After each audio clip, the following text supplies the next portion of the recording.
Okay, good morning, everyone, and welcome to the second installment of, I want to say the name correctly, Nonviolent Socio-Political Action with Tom Ehrenhorst. And Tom is graduated from DePauw University and the University of Michigan Medical School, completed ophthalmology residency at the University of Oregon, and practiced as an ophthalmic surgeon in Holland for 27 years. He earned an MA in International Peace Studies at the University of Notre Dame, became part of Hope College's new Peace and Justice program, and taught peace studies at Hope from 2015 through 2019. He also received an MFA at Vermont College of Fine Arts in Creative Writing in 2016. Most of you know Tom. We just welcome you. We appreciate everything that you're going to discuss today. I'm going to go off camera and I'll be available if you need anything, okay? Yeah, thank you, Susan. I'm going to welcome everybody to our second installment. I'm going to flip on the PowerPoint here a second. And it's kind of move right into our second session. Last week, we began our course with a discussion of justice, kind of focusing on structural justice. We identified an operating definition of justice for our course, and I'm trying to get this to advance.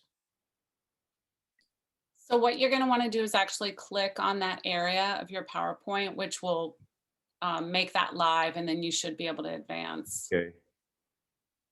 Okay, there we go. Okay. We're in our operating definition of justice is mutually respectful relationships and concern for the well-being of all, realized in processes and institutions that guarantee equity of opportunity to society's goods and offices for all.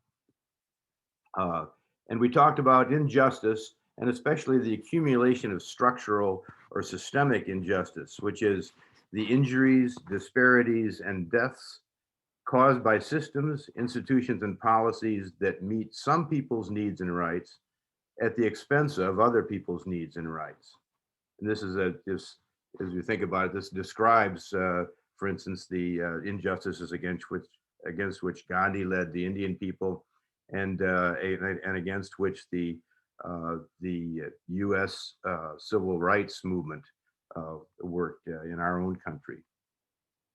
Then we focused on Mohandas Gandhi's creation of his principles of nonviolent resistance or nonviolent action, which he drew from religious roots in Hinduism, Buddhism, and Jainism, and which fits beautifully, in my understanding, with Jesus's teachings about nonviolence and justice. Two keys to Gandhi's breakthrough are that, number one, ruling power requires the cooperation of the people they rule. And second, even though the ruler commands overwhelming violent power, victims of oppression can render the ruler powerless by non-violently refusing their cooperation. Gandhi led the Indian people to freedom from the cruel tyranny of British colonial rule through massive non-violent boycotts of British salt tax and British cloth, and became a global hero. This week, we'll shift our focus forward in time to the United States. And at this point, I'll move back to our gallery. Wanted to, I'm not assuming that all of you read the entirety of Martin Luther King's letter from a Birmingham jail, but I'm hoping that everybody at least read the summary. And I wanted to talk a little bit about the substance of that document, because that his letter from a Birmingham jail captures a lot of his thinking and of the conditions against which he was trying to lead resistance and lead toward change. King was jailed in Birmingham for leading nonviolent demonstrations, and white pastors accused King of being outside agitators. What was King's response to this accusation of being an outside agitator? Well, he said that he's not an outsider because any injustice in the United States, of which he's a citizen, he has a right to protest. Yeah, perfect. He did. You don't have to be a resident of a town to, to want to change injustice in that town, and that, and he then went on to describe, the breadth and depth of the injustices, particularly in the American South, against African American people. And he likened himself and others who were engaged. He likened them to apostles. What any thoughts about that, or any reactions to that biblical reference?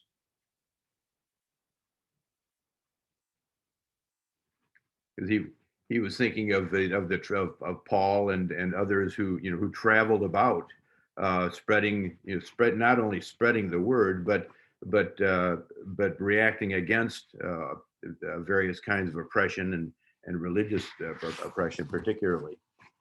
And King said famously, "Injustice anywhere is a threat to justice everywhere." The white pastors criticized King for King's resistance movement for being unwise and untimely and impatient and extreme. What did he have to say about those complaints?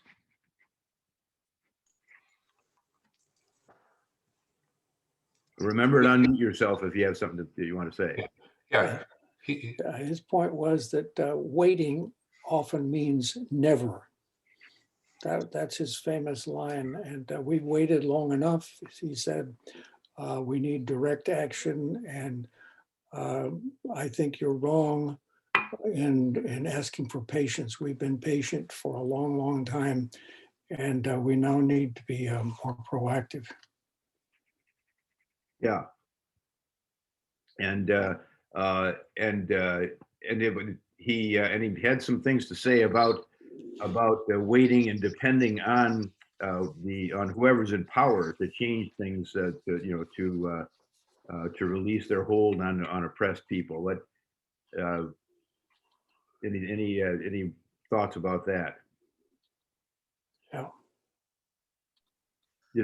Well, he also said that justice delayed was justice denied. Mm-hmm. Yeah, perfect. Yeah. And again, famously that the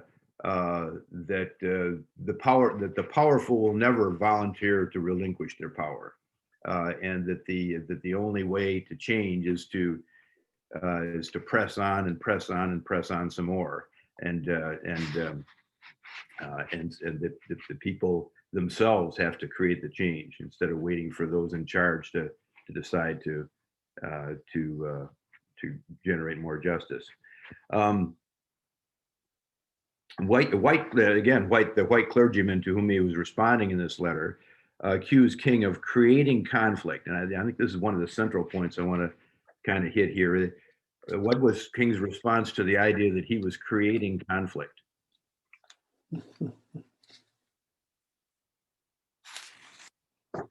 He was bringing light to a situation of tension that already exists. Yeah.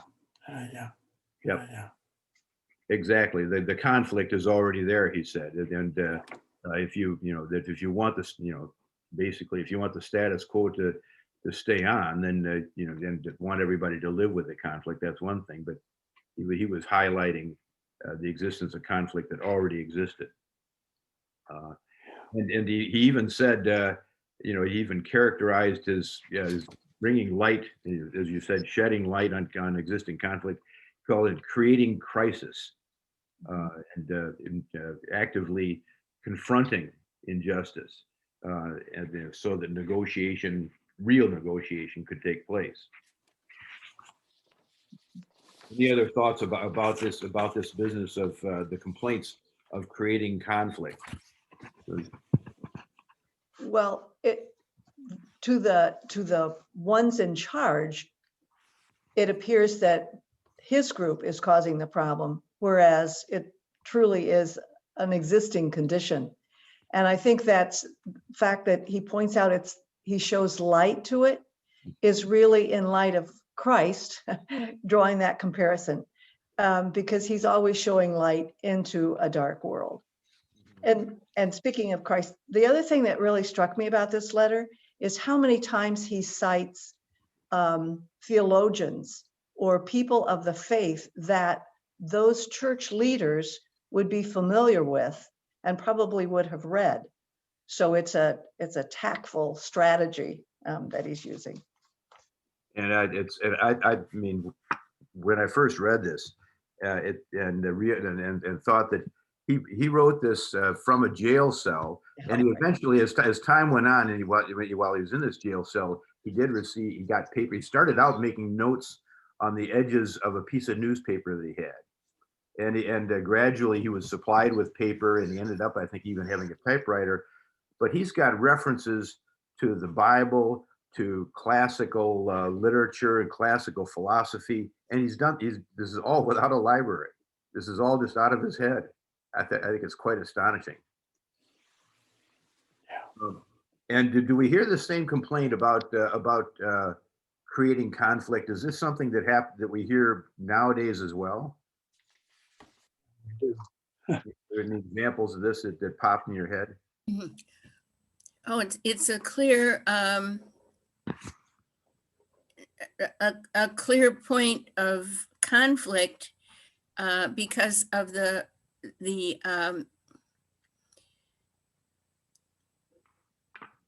perceived the violence that has taken after the Black Lives Matter marches, which maybe is not the time to bring it up. But one thing I'd like to think about is has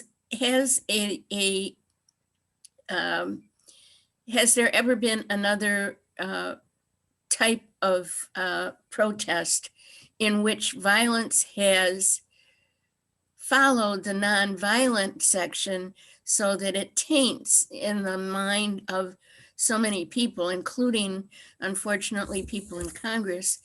How does Black Lives Matter separate itself from the violence that seems to have followed it?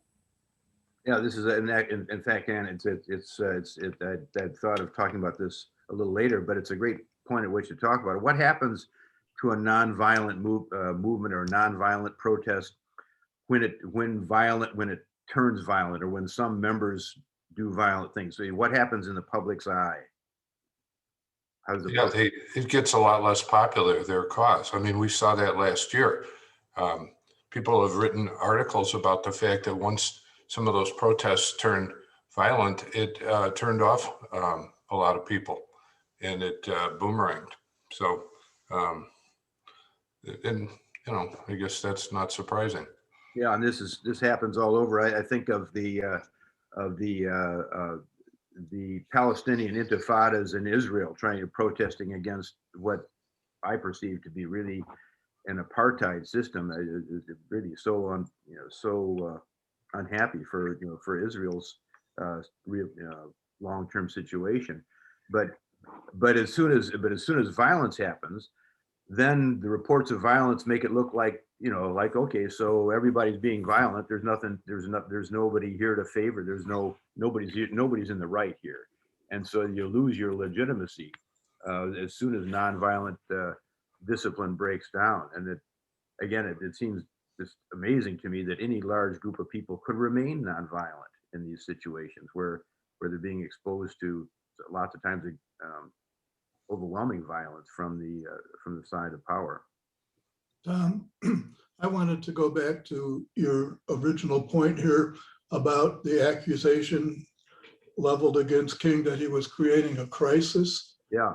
And say, of course, that's the whole point, because crisis is what moves people beyond inaction to action. Crisis is what forces people to skip flowery words and ask themselves what they really believe in and what they really want to do. We all make decisions that reveal who we are in crisis, and that's exactly the point, I think. I think you're exactly right. And in fact, this is the, you know, kind of the core of this whole approach is you create, you bring conflict to a level of tension where people are uncomfortable, and that's a point at which something, you know, can change. As long as people are comfortable, things don't change. I think locally of when issues of the rights of LGBT people were raised, they were thinking that maybe we need to have the city council should have some kind of ordinance related to this. There are people who said, well, we don't have a problem. There's no problem here. Don't make trouble. And I think we all heard that a lot. Of course, for people who are directly affected by it, yeah, there's a lot of trouble. But there are examples all around about this. How does King justify breaking laws? You know, the civil disobedience breaks laws, breaks ordinances. What's his discussion of unjust law? And how, Yeah, well, Dr. King believes that there are some laws that are just and some laws that are unjust, and that people have a moral obligation to not adhere to unjust laws as long as they do it peacefully and take the consequences. yeah, and how would he, you know, how do we tell the difference between an unjust law and the laws that we presume are just? What's the difference? A natural law, isn't it? Just certain, you know, I can't remember how he put it, but that's essentially his point, isn't it? Yeah, he said a man-made law that is out of harmony. Right? An unjust law is a man-made law that's out of harmony with the moral law or the law of God, Right. eternal and natural law. And this guy is kind of like out of Immanuel Kant kind of thinking.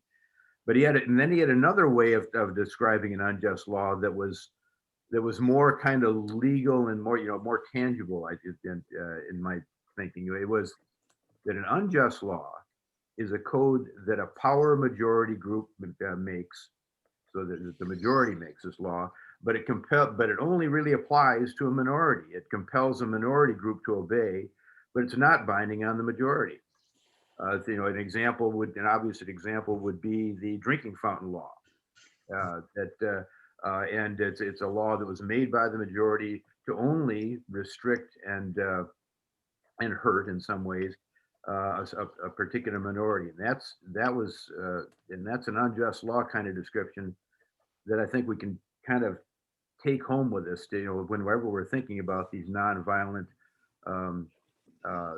demonstrations and movements, that they're reacting against unjust laws, and it applies over and over again. King was accused of extremism. How did he respond? How did he respond to the idea of being an extremist? He had a particular phrase that he used to describe in response to this. He said, yeah. He said, we're extremists for love. And that you know, again, he referred to Jesus and biblical references that yes, he's an extremist, but he's an extremist for love. And he talked there are other pieces that he wrote that talked extensively about agape, this Greek idea of love for common, you know, that for all other men and all of the women, all of the people. John, were you going to say something? Well, I want to at some point introduce the notion, Tom, that about Jesus and his protest against the collusion of the Sanhedrin with the Roman Empire was what he did in overthrowing the money changers' table and scattering the doves and the cattle. Was that a violent or was that a nonviolent protest? And they wanted to put him in prison, but they were afraid of it. Afraid of putting Jesus, into prison because he was so popular. This thing about Jesus being nonviolent, he picked his battles. And at that point, at that critical moment in the Passover, when thousands of pilgrims were there, he chose to offend and bring out the crisis of the collusion of empire with going against marginalized, the poor, those who were dispossessed. And it was tremendously costly for him, as we all know. Yeah, it's a tremendously apt parallel. That's really good. King's frustration with the inaction of white moderates, such as the white clergymen who had written to him, was something he wrote about too. How does his frustration with the inaction of these white moderates in the South, how does this resonate with current day involvement of religious leaders in our own country in social justice issues? Where do we see inaction on the part of religious leaders in our country?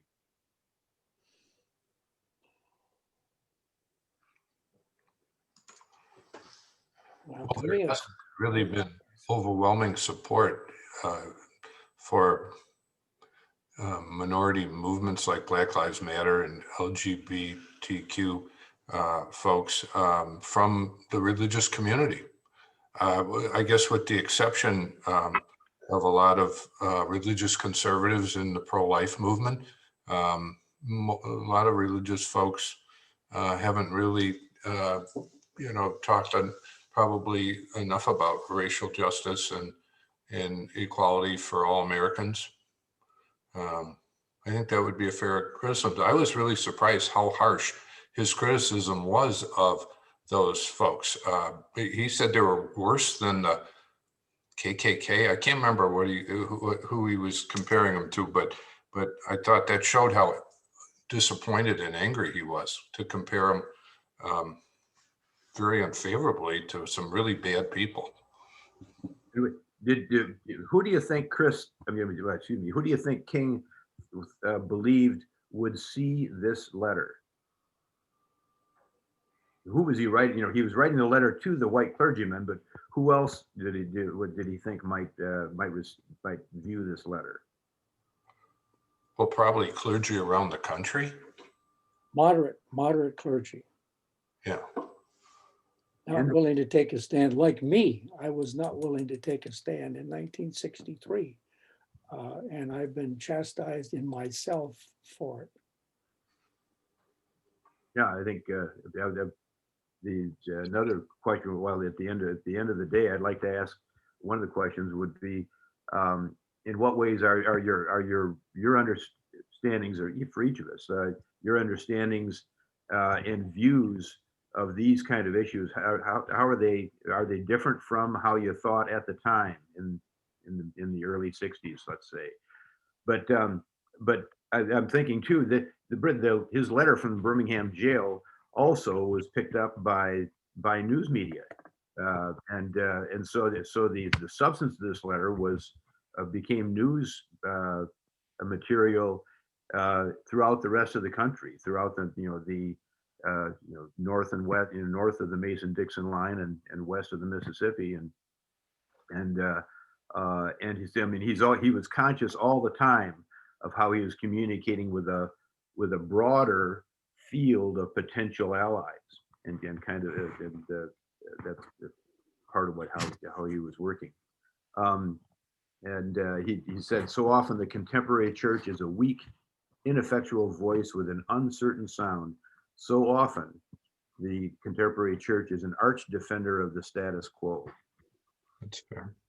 At that time in the country too, the movement of the youth toward justice was definitely more increasing, and they would latch on to it and use that as their marker. Yes. And at the end of his letter, King closes with respect for his critics, suggesting that maybe he'd like to meet and talk with them sometime, and this brings us back again to Gandhi's contention that it's really important to negotiate with respect, with his two hands, with this. I'm resisting the injustice, but I'm open to dialogue and respect you as people, and King closed with that same tone. So just in summary, I just wanted to kind of just hop across the letter from Birmingham jail. In the letter, King also talked about the importance of courage and sacrifice, and the values of, and he showed in his arguments is the value of spiritual roots for nonviolent action. He's constructing all the time the potential power of strategic organized resistance. He expressed the futility of waiting for the powerful to help those they oppress. And he wrote about it as we discussed, exposing conflict that's already there but suppressed. And nonviolent action exposes conflict that's been ignored. And he was aiming to create crisis. He argued for being extremists for love, and he argued for disrespect of unjust laws made by the majority, but that only apply to and limit a particular minority. At this point, we're going to watch a second segment of the video that we started last week. The second segment is about the U.S. civil rights movement. And so, Susan, if you'll take over with the video, I will step aside. Okay, so I'm going to share my screen. It might not be lined up perfectly when I first start it, but I will get it there. So give me just a moment.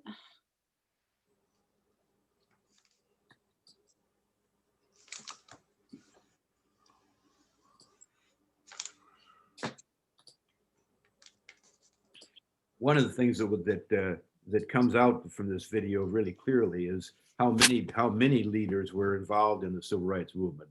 We've kind of congealed it into the memory of Martin Luther King, but he was one of many, and he was the largest of, the most visible and most important of all.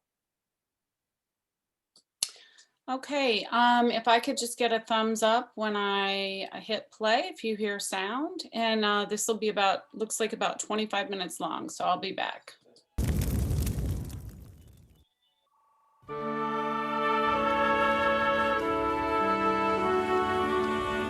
"60 years after Gandhi's struggle in South Africa, his ideas found new followers in the American South. Students at Fisk University, a leading black institution, can ignore segregation on campus, but when they venture downtown, many are shocked by the Southern system." Up on the south side of Chicago, and although I experienced segregation there, it was not the overt kind where there were signs on water fountains and on.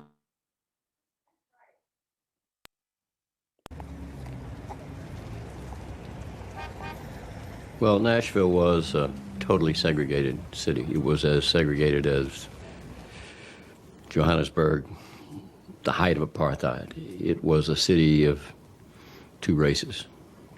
There was virtually no contact between the white community and the black community.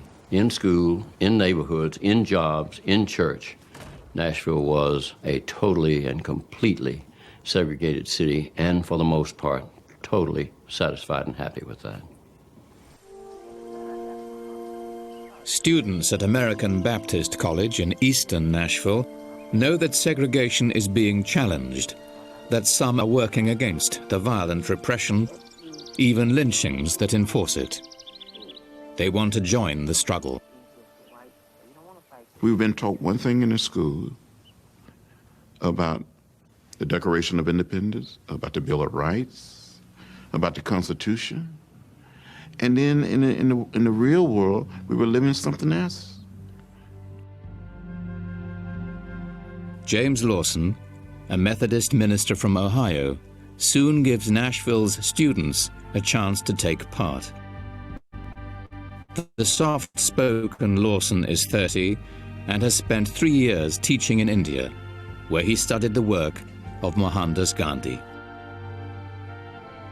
In a small church near the Fisk campus, Lawson has started a series of evening workshops on nonviolent action. Now tonight we have a most important business to try to accomplish. Jim Lawson's manner is cool. His objective is breathtaking: to eliminate segregation. His classes attract Nashville's brightest students. A good friend of mine in Alabama here last April was taken out by the KKK and beaten on a tree, tied to a tree, beaten by chains and whatnot. I thought nonviolence would not work. But I stayed with the workshops for one reason, and that is because they were the only game in town. That was the only group even trying to do anything to combat segregation that I knew about. He started praying, Father, forgive these men. Jim Lawson has been encouraged to come south by Martin Luther King Jr., who says the civil rights movement needs leaders who understand non-violent strategy and tactics. Then they started protesting. You can't pray that prayer, they said. And then others said, yes, but the man who's going to die has a right to pray any way he wants to pray. And this immediately started a division among them. We took the whole group through a holistic view of nonviolence, its history, its roots in the Bible, its roots in Christian thought, the methods of nonviolence. We told the stories of nonviolence. And I stressed the Gandhian idea of our being engaged in experiment. It may have much more meaning to the attacker if, as he strikes you on the cheek, you're looking him in the eyes. Unfortunately, the concept of nonviolence for many people is that you get hit on one cheek, you turn the other cheek, you don't do anything. But nonviolence means fighting back. But you're fighting back with another purpose and with other weapons. Number one, your fight is to win that person over. And that is a fight. That's a struggle. That's much more challenging than fisticuffs. Right. Okay. Peggy? If I were being beaten, what is it that I would be able to do? We said we were going to desegregate downtown Nashville. Our first step was going to be desegregate lunch counters and restaurants. That, of course, was the first Gandhian step. That was the first step of nonviolence. To research and examine and focus on an issue. Choose a target, choose an issue. Now, let's see. Months before going to the lunchrooms, Lawson begins preparing them. A bunch of niggers. Well, look at the 8 balls all lined up. Hi there, Jungle Bunny. He's so dark, he's making the whole place dark. He wants them to have experienced both physical and verbal attacks, and to learn how to resist the impulse to run or fight back.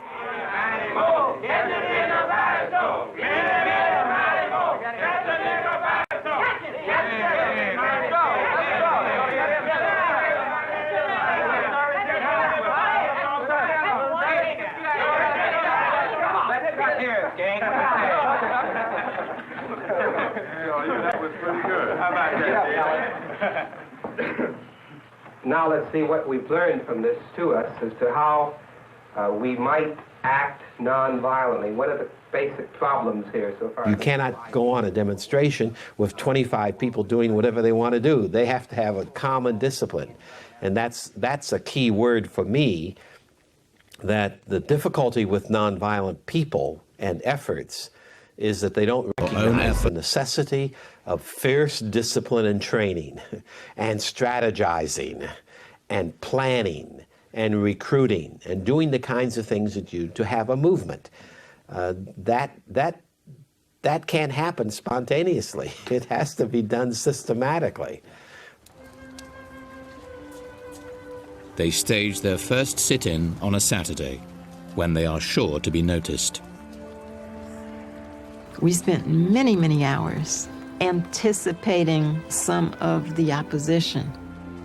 And we knew that that's one of the things that they would say. We don't want to sit next to dirty people while we have lunch. And so one of the ways we combated that was by having a dress code. We had been told it was a possibility of being arrested. But we went to the lunch counter. We took our seats. We sat and we sat in a very orderly, peaceful fashion. They are not surprised when they are refused service. I said, I'm sorry, our management does not allow us to serve niggers in here. Store managers quickly close the dining areas, but the students remain until closing time, reading and doing homework. There is no violence, and no one is arrested. The sit-ins make page 10 of the Sunday paper. City editor John Siegenthaler remembers the reaction. The reaction initially was sort of shock and maybe even some humor. I mean, who do they think they are? What do they think they're doing? We knew it was a news story, but didn't really know how to cover it. Local businesses take a predictable position. They'll close down before they'll serve black customers. A week later, the students are back. They provoke curiosity and verbal abuse, but no arrests. Whites still think the sit-ins are a passing fad, hardly a threat to the status quo. On the third Saturday, they are ready to target a total of 6 stores. Let each person now get himself or herself a partner that they will stick with. Now, we don't want a white person with a Negro of the opposite sex, because we don't want to fight that battle. We were told in advance that day that they were going to allow the hoodlums to beat us up, and then the policemen were going to arrest us. So we need to be prepared to get beaten and arrested. So that was a condition under which we went down. By now, they're well prepared for contingencies. Each group includes a leader and observers who will phone reports back to the church. Observers are carrying telephone numbers for ambulance services and a pocket full of telephone change. As they enter the stores, the second and third waves of demonstrators stay out of sight, ready to move in when the first group is arrested.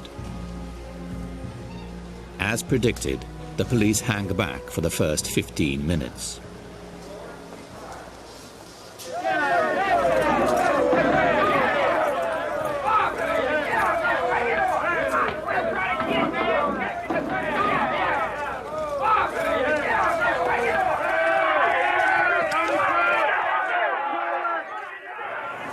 Went and asked each and every one of them separately to leave. They didn't leave, so I instructed the men to put them, place them under arrest. We placed them under arrest. When we cleared the stools, some more colored boys and girls and white boys and girls got on the seats. It really surprised the police. They thought they had lowered the boom. And when they turned around and looked and saw a lunch counter, once again, full of Negro students, you could just see that they kind of looked at each other out of the corners of their eyes as though, do you see this? What will we do now? And there was still another group ready to take their places.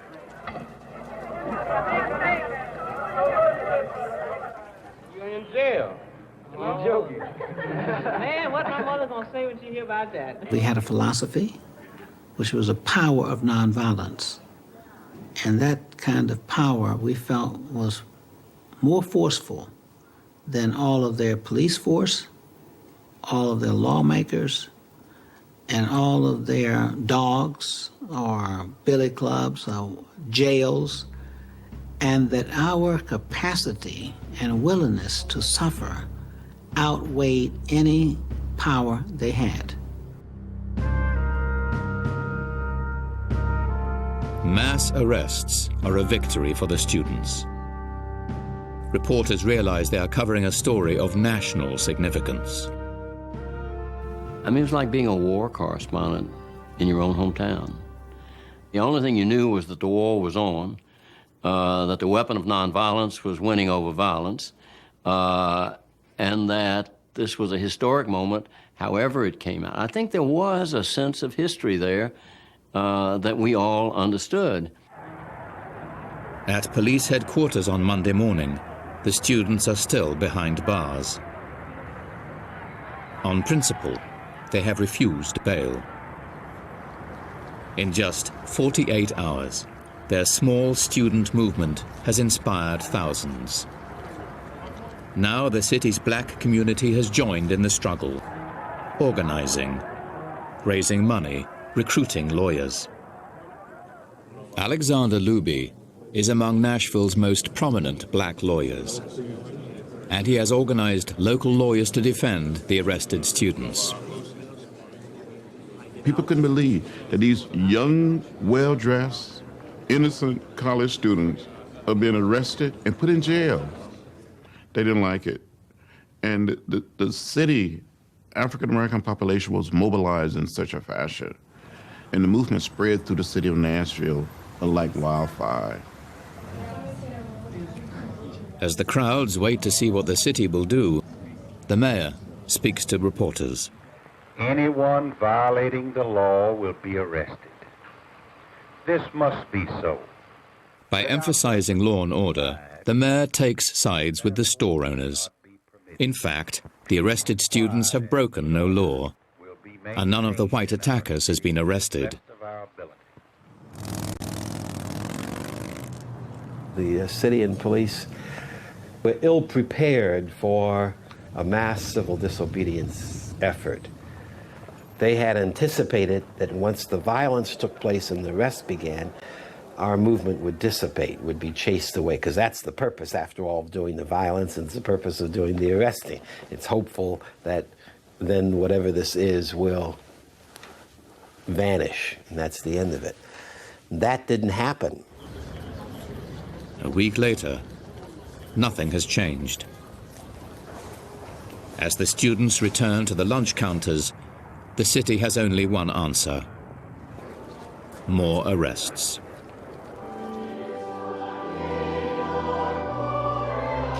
Now in the national spotlight, the movement is deluged with new recruits. Jim Lawson's workshops expand to meet the demand. Nashville's churches provide meeting space, telephones, mimeograph machines. Now they must get the message out, far beyond Nashville. We were not simply addressing our immediate opponents. What we were doing was addressing the larger audience, the nation, the world. Because the strategy in nonviolence is that you educate a large number of constituents and win them on your side. In fact, even though we as African Americans were a minority, no change could take place unless you have the sympathy of the majority, if not the active participation. The students know that sympathy by itself may not be enough. Taking advantage of the outrage their arrests have provoked, they escalate the conflict. Sit-ins continue, but a new tactic is added: a boycott of the downtown shopping district. Picketers ask customers not to patronize stores whose lunch counters are segregated.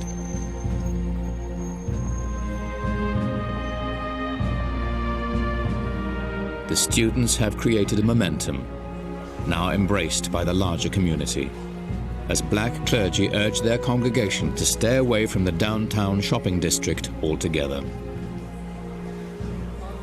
It allowed for the whole community to be participants in the movement, because that's one of the things that we in the nonviolent world always teach, namely that in the nonviolent movement, everyone can be a participant. Children can participate, women can participate, men can participate, young people, old people. Everyone can do the work. As the boycott takes hold, the sit-ins and arrests continue. The conflict becomes a seemingly permanent fact of life in the downtown shopping district. Picketing and boycotting provoke a racist backlash. But the counter-demonstrations backfire. Frightened white people begin avoiding the downtown area, unwittingly joining the boycott.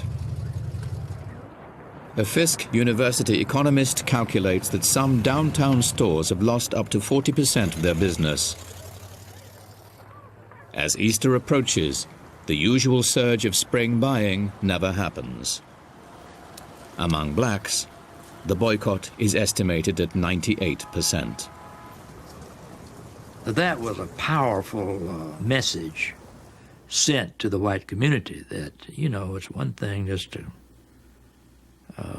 deal with these students on a Saturday to Saturday basis and lock them up and let them get bailed out, and we'll try them and sentence them to $50 fines and that sort of thing. But it's another thing when you go down there and there's nobody on the street.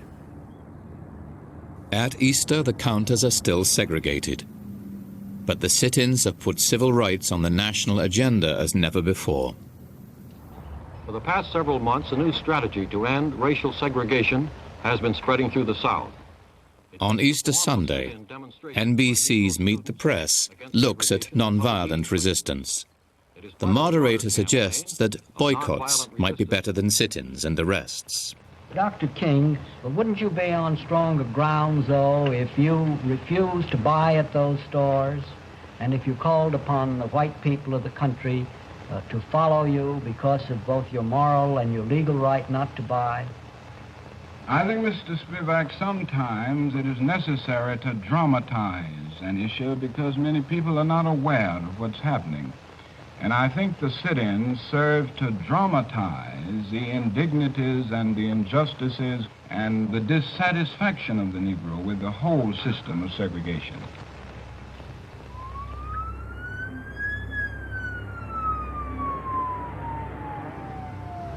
We had a meeting planned for 6 a.m.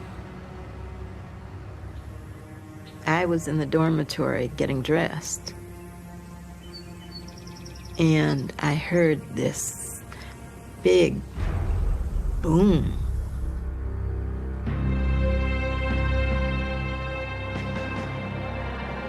I soon learned that Attorney Z. Alexander Luby's home had been bombed.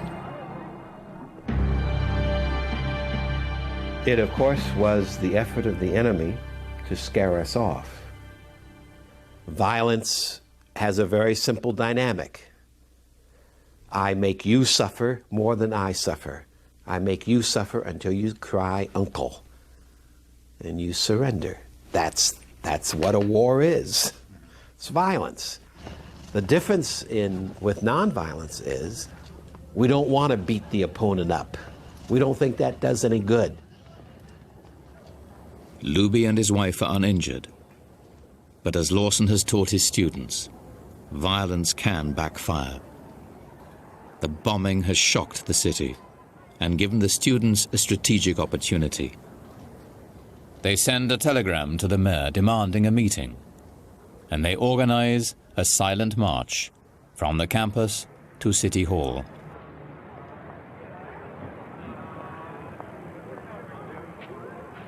They begin with 1,500 marchers. Along the way, their number doubles.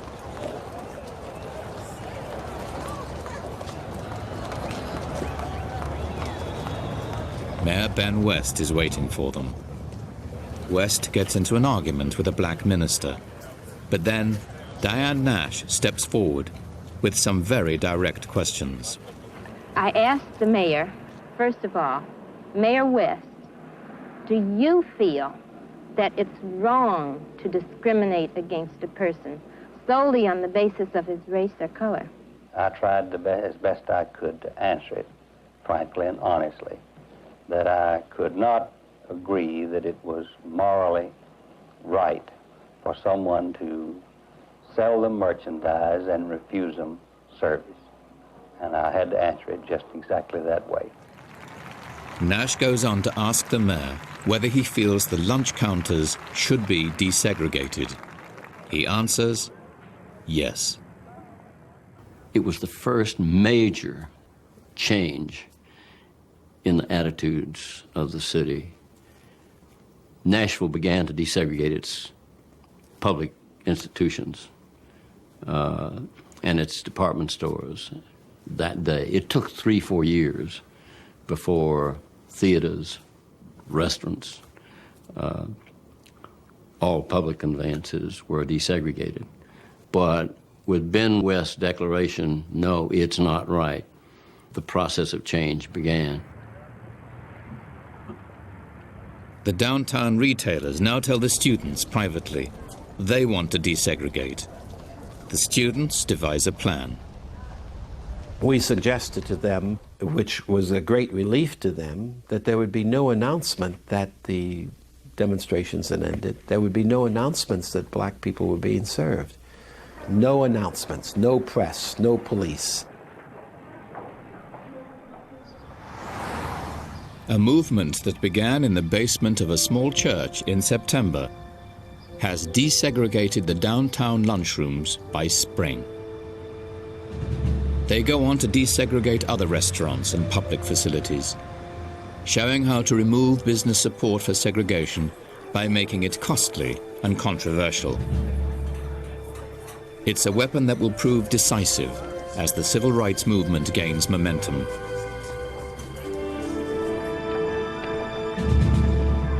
We realized that we had the resources, both the spiritual resources as well as the psychological skills, to make a difference in other places as well. We understood how to organize a community. We understood how to conduct a demonstration. We understood how to negotiate. And we understand how to deal with the media. We were warriors in that sense. We had been prepared. This was like a nonviolent academy, equivalent to West Point. For the rest of the decade, they carry what they've learned farther south and across the country. Reflecting on what they had achieved, one of Nashville's students wrote, "You cannot wait for someone else to do it. You cannot wait for government to do it. You must make it happen through your own efforts and action and vision."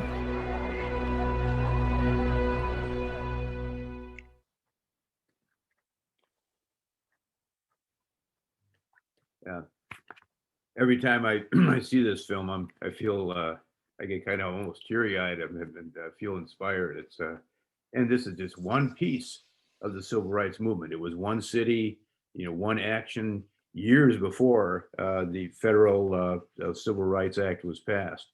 But when we think about that, it lends a scope of time and a concentration of persevering effort to these kinds of movements.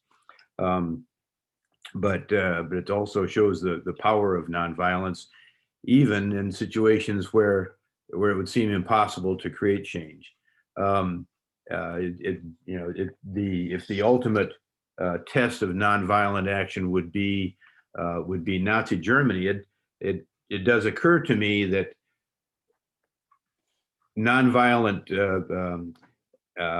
movements always are taking on something that would appear to be impossible, and by the accumulation of small actions over time, move not only to try to win over the people in charge, but to recruit support from a broad and create a broad base of support. For instance, if something like, just as a conjecture, if something like this had been tried and organized in Nazi Germany, it probably would have hinged very much on being able to convince the German population that they didn't want to have this kind of governance that they had. Whether that could have happened, that's another question. But that's part of what's inspiring about it to me. I've got a little kind of a vote that I want to conduct here just for fun. What I'm calling nonviolent action, or has gone by a variety of names. There's nonviolent action, nonviolent direct action, nonviolent struggle, Gene Sharp's favorite, and nonviolent socio-political action. So, and I want to just have a straw vote to see which one seems to you to be the best name for this kind of stuff.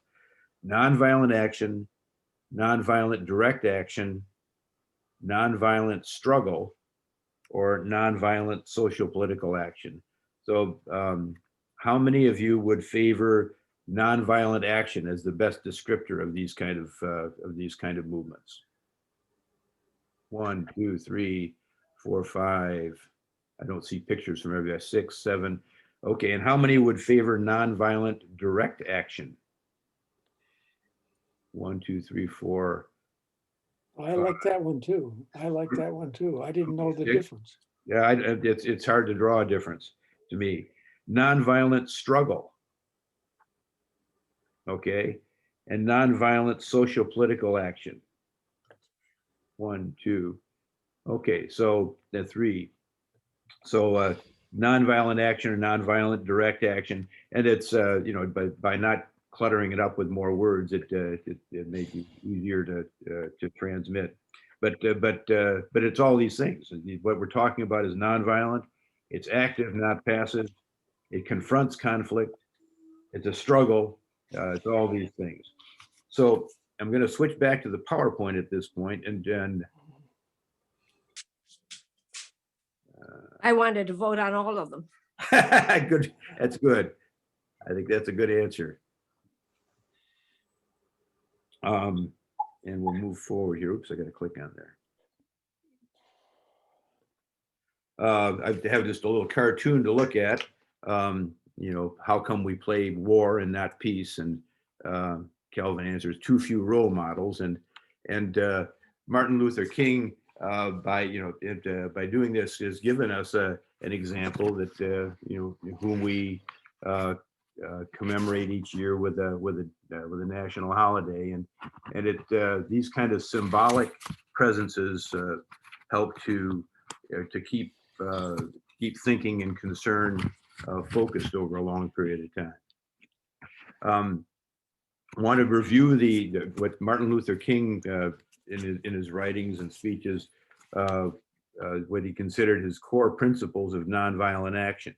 Just as a review, and thinking about the film that we just saw, the first principle is being patient, to wait for ripe circumstances, the opportune moment.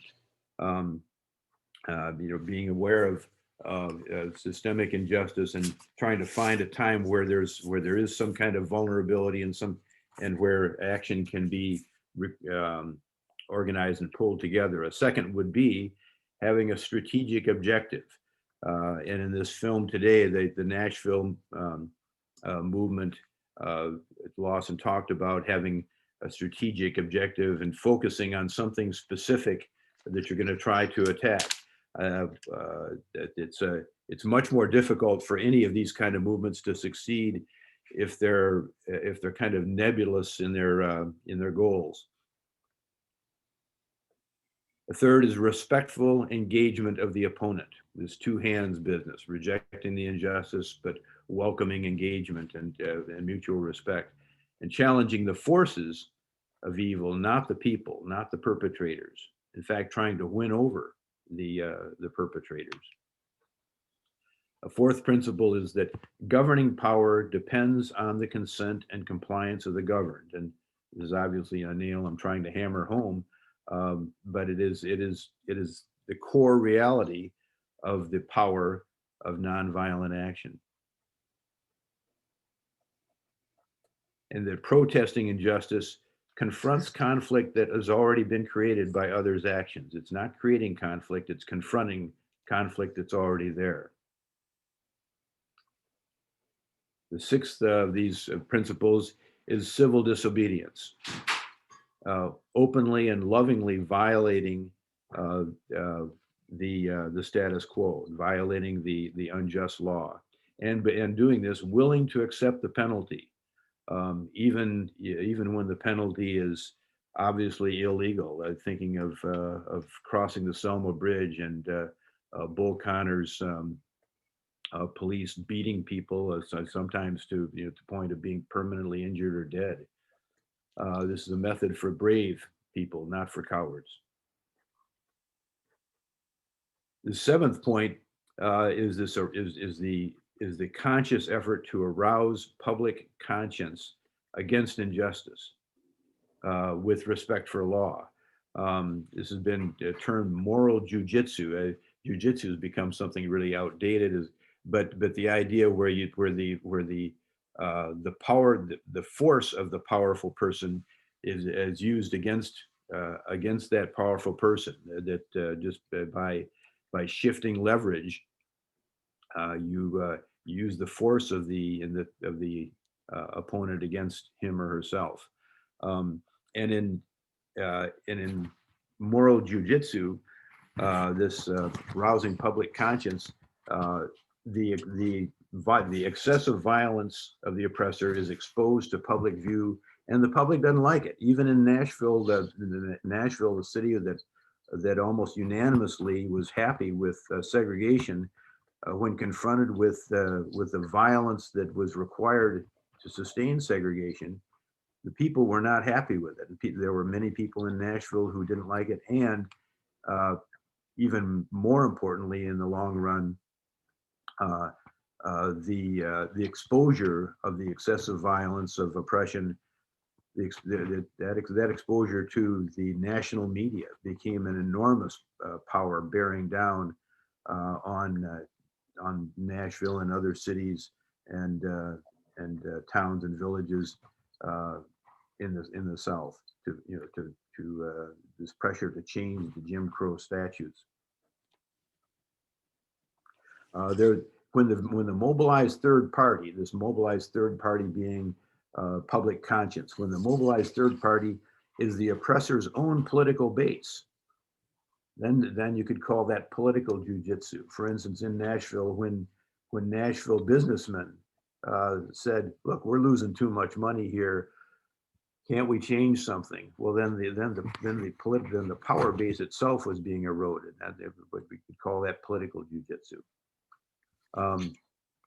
Nonviolent action seeks to be extremist and to be militants for love, loving in spirit as well as in action. Again, this agape sense of loving common humanity.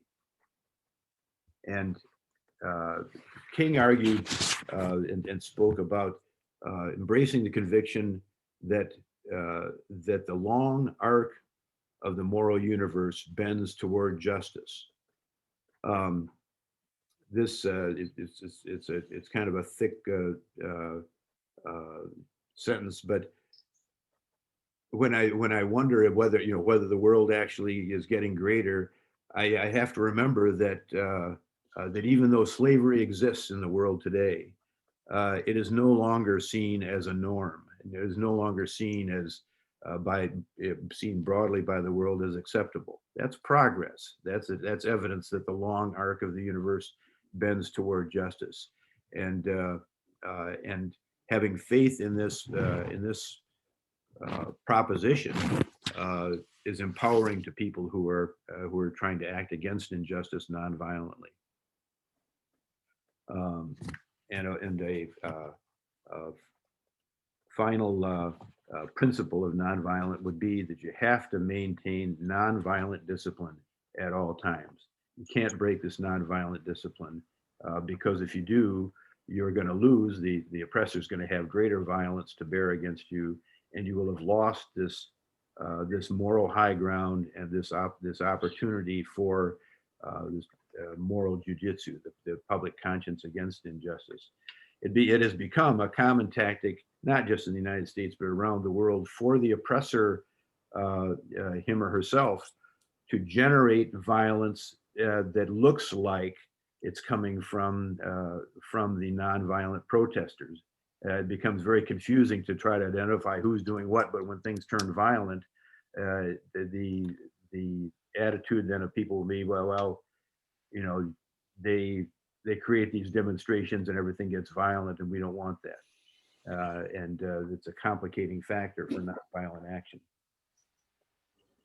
Well, I want to move now from a review of the principles of nonviolent action to King's methods of nonviolent action, nonviolent struggle. And the first would be research and strategic analysis. And Lawson referred to this in the Nashville segment of film that we saw, that you have to know what you're dealing with. You have to try to figure out what the parameters are, not only of the problem, but of what you're going to try to do.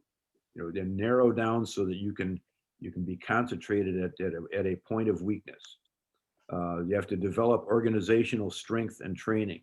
This is not something that nonviolent action is not something you can kind of whip up with a public announcement saying we're going to have a big demonstration and we're going to do this stuff. It takes real training, as we saw in the film, especially to withstand the oppressor's violence. It's important to cultivate relations for external assistance.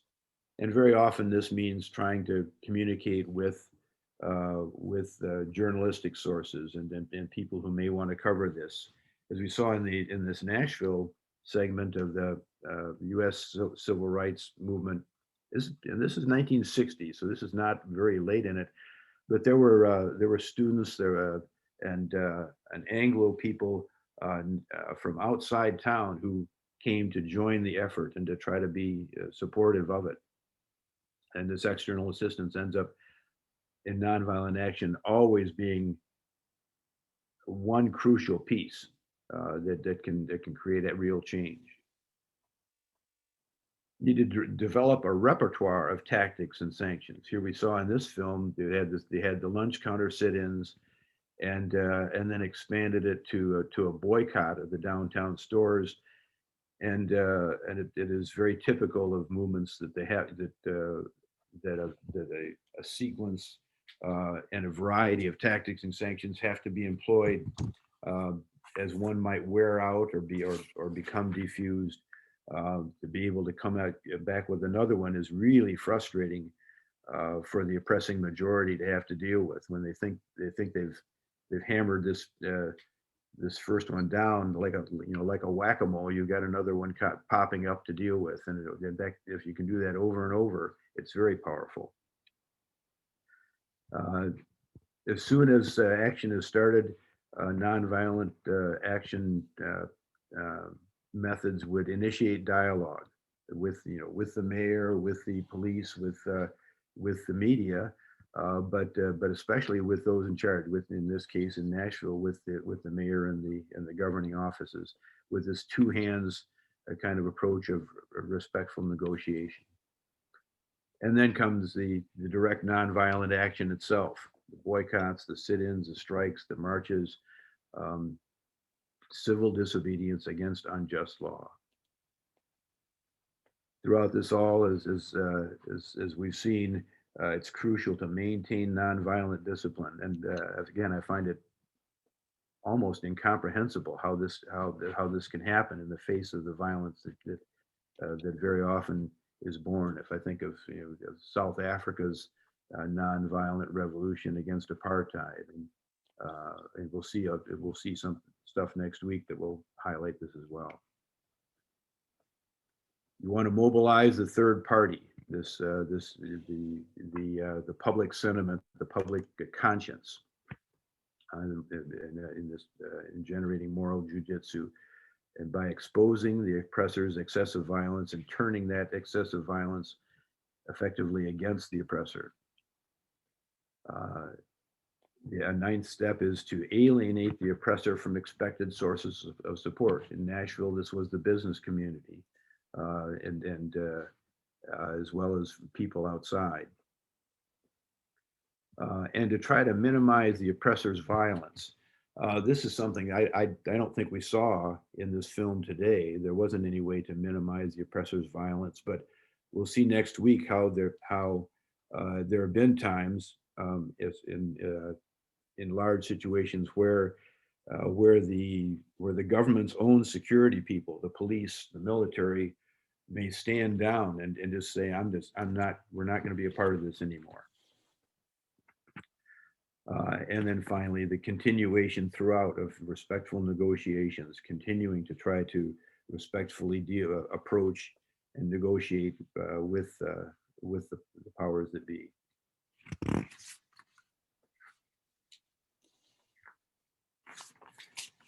At this point, I wanted just to use the last part of our class period to, if I can, there it is, to just talk about questions that you have or thoughts that you have about nonviolent action, and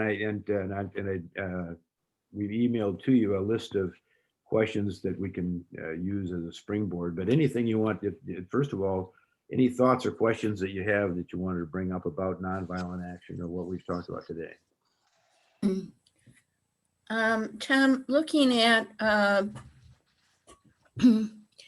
the organizational strength and training, when you have a movement such as Black Lives Matter, which has spread so much into so many communities, do you think that there is the level of organization, if not nationwide, but in individual cities and towns, are they organizing in the way that would make them really effective? I think that's a great question, and I would open this to the group. Do we see evidence that this is a nonviolent movement, as it's kind of, at least as it's been defined so far by Gandhi and King, and do we see the level of organization that might be required to accomplish particular change? You know, well, it's kind of ad hoc, and I think that's one of the big problems with it. They really did so much planning and preparation for what they did, and I don't think that happened with Black Lives Matter. I think it was more spontaneous, and people just gathered together, and then things got out of control, and the agitators joined, and this Martin Luther King's was so well thought out in the way they did it, and I don't think that's happening with Black Lives Matter. I think that's one of the big problems with it. Isn't that maybe because there aren't any clearly identified leaders? We've lost John Lewis. Great. And I am ignorant of who the leaders are. I think that there are organized. There are leaders, and there's some organization in the movement. But as with you, I don't perceive that this is that there's organization and focus from where I am. What does Black Lives Matter aim to do?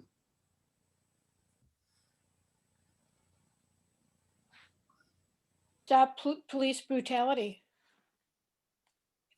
I think that's one of the major things is make Black people be treated equally the same way we treat white people. And I think the biggest example of that is the shooting in Kenosha.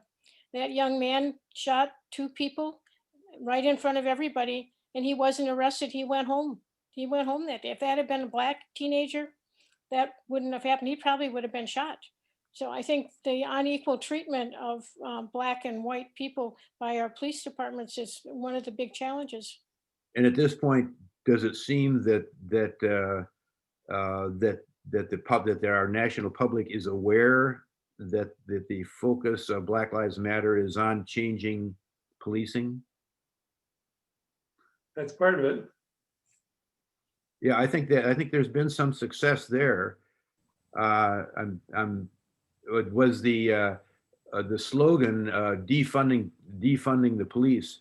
Has that been a successful strategic move? I think that's been very harmful because it doesn't really the words don't address what really the goal is.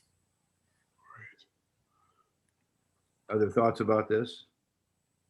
Yeah, I would say that slogan backfired on progressives. From what I read, it's an unfortunate, unclear phrasing of what the goal is for a lot of people on the progressive side, and I think it played in the hands of the other side, who view the Black Lives Matter movement as anti-police when it doesn't necessarily have to be. Yeah, I think it violated the principle of respectful negotiation. It's a disrespectful approach, and I think I would agree with these comments. It just seemed terribly over-aggressive uh, miswording of the intent. If the intent was to reform policing, that seems perhaps that's more nebulous, but it seems more accurate. I think in a lot of places, they wanted to change the funding so they had more mental health workers, Yep. crisis Right. workers That's right. dealing with mental health issues and family disputes and things like that. So it's not defunding the police, but it's reallocating resources. And they should have, the terminology was really just destructive. It was too bad because, it's, people do want good police, but they just want the appropriate police for the occasion. It's, Yeah, I'm thinking about listening to the spokesman for the Holland Police Department, who had a class we had at Christ Memorial, Contemporary Christian Life Issues. And his point also is that the Holland Police Department is wanting to move police into the community so that they are known by people in the community as advocates and as people who are taking their side and not as adversaries. And that, to me, is something to be applauded by police all over the country, as well as beefing up mental health considerations. Go ahead. I think the tragedy of this past summer is that the demand, Black Lives Matter, became captivated by an organization that chose the same 3 words as its name, right? The genius of the lunch counter sit-ins was a simple demand: serve me a cup of coffee. Mm-hmm. Didn't get into all the other stuff, just serve me a cup of coffee. And in Black Lives Matter, the demand is simple: stop shooting Black people in the back. To let that, I mean, it's a favorite tactic to let the demand get steered away from action and into process. Once again, should we defund it? Should it's not about process, it's about the demand. Stop shooting people who are Black for no good reason. So I think it's as if the SCLC had named itself Serve Me Coffee. I mean, that's unfortunate. I think in a terrible decision on the name of the organization. And in that, just to play the sort of a devil's advocate here, is it possible that defund the police could, over a longer period of time, be something that recognizes existing conflict, exposes it in a very uncomfortable way, but that could, in the end, lead to the police not buying up military weapons and shooting people in the back? Could it be that it could be successful in the long run? I don't think so. I think it's too negative. You should be talking again about what you want rather than what you don't want, which is taking away money from people.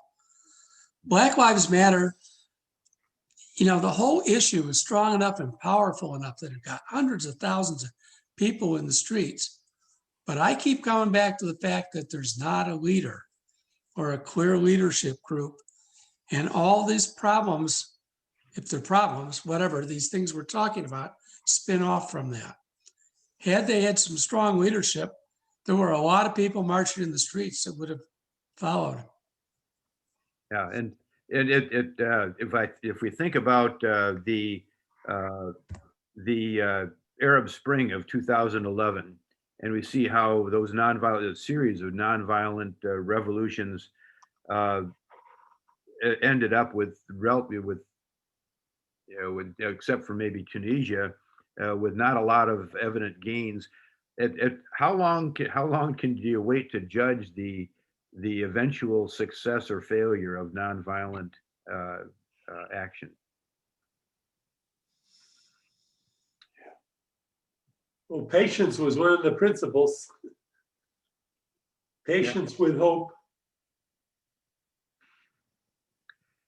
And in today's world, it seems to me also that the development of momentum and the development of force that can produce real change may come in steps over a long period of time. That's not to say that we just need to wait, but that action has to be persistent and patiently exerted.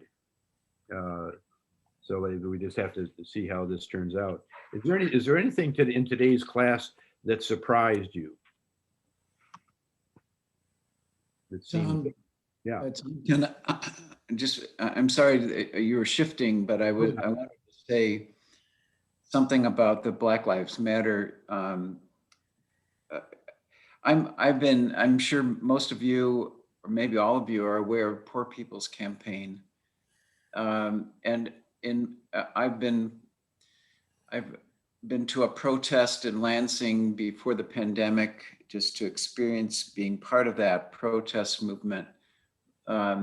Have tried to help that campaign out in different ways. What that campaign seems to have is the kind of moral and spiritual leadership. It challenges consistently. It brings up issues for the poor, but it has a spiritual vision coming from the leaders who sustain it, not just by being negative and protesters, but also proposing platforms that are positive and suggest this is what it looks like. I mean, they're inspired leaders. Theo Harris and Barber do a good job of that. What Black Lives Matter seems to me is they don't have a positive, spiritually or morally kind of inspired vision that carries the movement. They don't have the leadership and that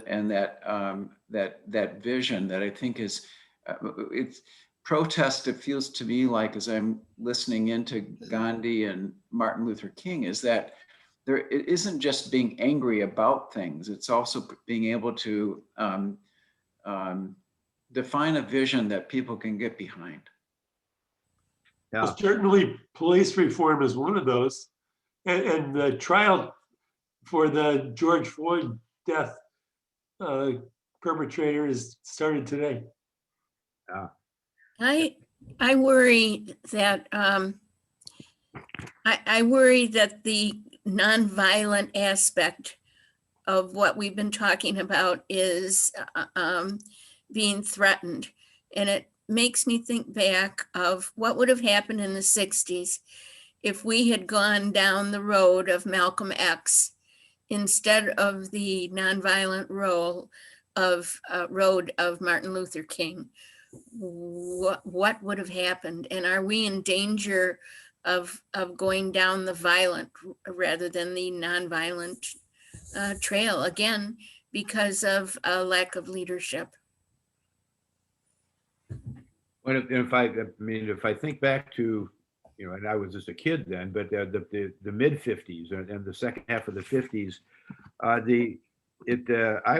would guess that there was a broad perception that the movement for African American equality lacked leadership then, and then leadership at some point hopefully will kind of evolve, surface, but I would share your point, Peter, that there needs to be a spiritual kind of moral component to that leadership in order to keep people pulled together, in order to justify the movement and to gain this moral jujitsu. That is this concept of moral jujitsu, the broader public conscience reacting to excessive violence of the oppressor. Is that clear? Is that easy to grasp, or does that seem hard to wrangle? Makes sense to me. I think the fact that where I live from, we're a group of white people talking about Black Lives Matter in itself is huge, because this wouldn't have happened even 5 years ago. social justice classes, white privilege, books on the bestseller list. So the leadership isn't there yet, but I do believe that it's moving in that direction, owning the behavior, recognizing your own prejudices and things. I think that is a step in the right direction. And the police is part of all of that policing, and it's all part of that white privilege. And but I think leadership, but it was with the Jim Crow laws, it was pretty blatant and easy to point at something. It's much more subtle now. Yeah. My husband's an African-American. When we first moved here and he was sitting in the car waiting for me, parked in Holland, a policeman approached him and asked him what he was doing there. You know, if I was sitting in the car, they wouldn't have asked me if I was by myself. So it's just that subtle things that go on all the time. Going into a store with my husband, he has a different response. He gets a different response than I do. We've been married over 35 years and it has changed. It's getting better. But I think the fact that we're in this class and talking about it is good. It's excellent. Yeah, So thank you. Thank you. That's a really valuable perspective, I think. You asked, in the beginning, you asked a couple of minutes ago if we were surprised by anything. Yeah. And I was particularly surprised in going back to read the letter from a Birmingham jail. I had not read it for years. And it is a perfect document, a perfect argument. It is inspiring. It is well written. And yet, what struck me was that what surprised me, the ministers, the churches did not pick that up wholeheartedly. Now, you know, it's easy to look back and criticize. I'm not doing that, but it surprises me because I think he answered everything. He answered all of the criticisms in a beautiful way. And then he was assassinated ultimately. And the whole movement kind of dissipated and we got Black Power. So, you know, as everyone has been talking about today, there are still subtle problems and it's a horrendous, complex issue that I think is still evolving in so many ways. And I couldn't help, I was struck today thinking if Martin Luther King couldn't do it, who can? I think we need to look back at our history, all the way back to Abraham Lincoln. Had Abraham Lincoln not been shot, how would he have handled the Reconstruction? I think that would have been a totally different program. Right. And once the Black man was freed, his transition into the rest of the country had to be organized, definitely for all of them, because the North didn't know what Black people were, in a sense. And to be accepted blindly is very difficult. And therefore you get factions that are battling up north about where the Black man is. And that goes on today in our history around the world, here in the United States and everywhere. You have to look at history. Thank you. Now we're approaching, in fact, we just hit 11 o'clock. This is such a rich conversation. I appreciate that just a chance to listen to you to talk about these things. And I agree that it's a hopeful and kind of wonderful thing to have a group of people interested in spending time, kind of hashing over together these principles and these ideas. I hope that we can continue these discussions further. There's more to talk about certainly in the future about our own local issues with the Holland Police Department and perceptions of their behavior.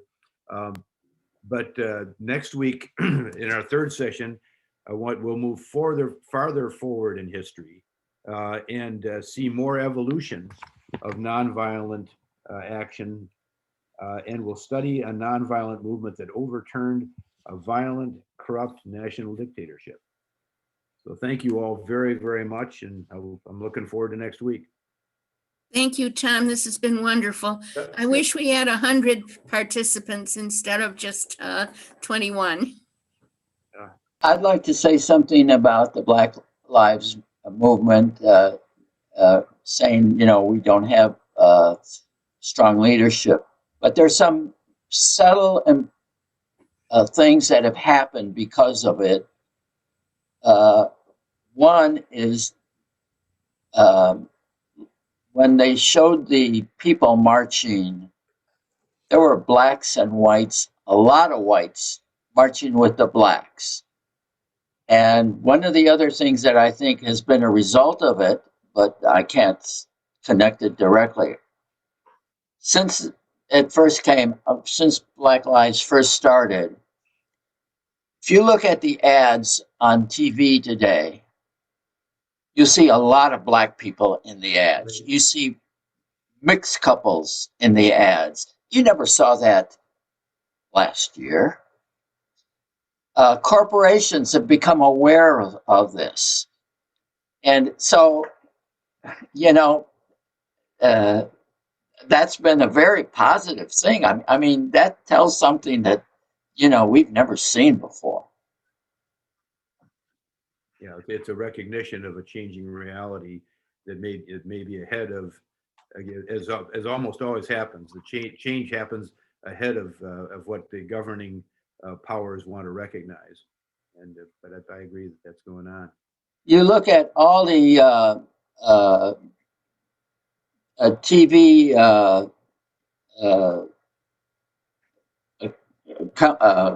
channels, and you have political, you have just the morning news on the three ABC, NBC, and CBS. Their anchors are always have black people on there, and that's something that you didn't see 5 years ago or anything like that. And then in some instances, there's more blacks than whites on the panel. Absolutely true. It is. It's a really distinct change. Thank you all. I'm gonna release the class here. There's no stopping point, and there's so much more to talk about than we can. There is no stopping point. It was wonderful. And Beverly, I just saw your instant message. It actually just went to me, but she just reminded everybody we were getting a little bit of background noise for people that were unmuted and not speaking. But awesome discussion, and thank you so much, Tom. We'll see you next week. Thank you all. Okay. Take care. Thank Have a great you. afternoon. Thank you. Bye. Thank you.